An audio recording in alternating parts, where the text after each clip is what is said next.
Zimbabwe stands at a crossroad once again. A man known to his followers as Comrade Bombshell, real name Blessed Runesu Geza, has reignited the call for change.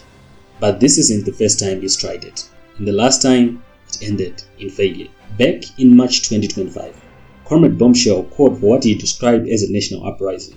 The message was bold. Citizens were urged to fill the streets of Harare and demand the resignation of President Mnangagwa. The protest was branded the M31 movement, but what actually happened was a disaster. Only around 200 people turned up, far short of the thousands that were promised. Before the rally could gain momentum, police flooded the streets. Reports say nearly 100 protesters were arrested. Shops closed early, and the demonstration was effectively crushed before it even began. For many Zimbabweans, it was another reminder of how fear, surveillance, and state power can silence even the loudest voices. So what went wrong for Comrade Bombshell last time? And what might stop his October 17th protest from succeeding now? First, fear. The government made sure everyone knew the risks. Police warnings, military patrols, random arrests. For ordinary citizens struggling to survive, joining a protest felt like gambling with your own freedom. Second, there was no real grassroots network. Comrade Bombshell's core echoed loudly online, but not in the neighborhoods.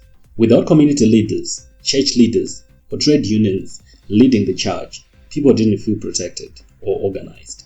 Number 3, messaging. While many agreed with his anger, critics said Bombshell lacked detailed evidence to back his claims. That made it easy for state media to dismiss him as a reckless activist rather than a movement leader.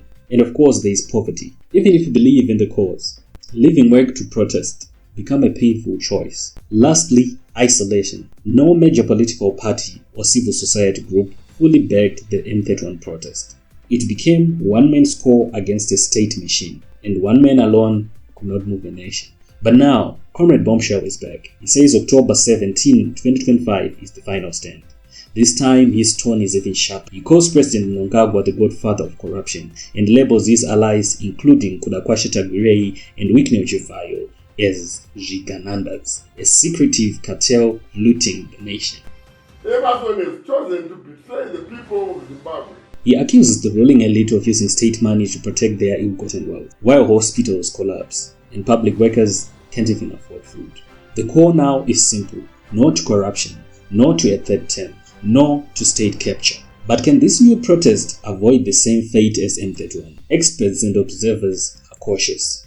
If the October 17 march repeats old mistakes, lack of coordination, weak local support, and failure to ensure safety, it could end before it begins. If Comrade Bombshell wants October 17 to succeed, it needs more than passion. It needs structure, credibility, protection for the people he's calling into the streets. Without those, this protest could fail just like the last one. Or worse, it could end in arrests, fear, and silence.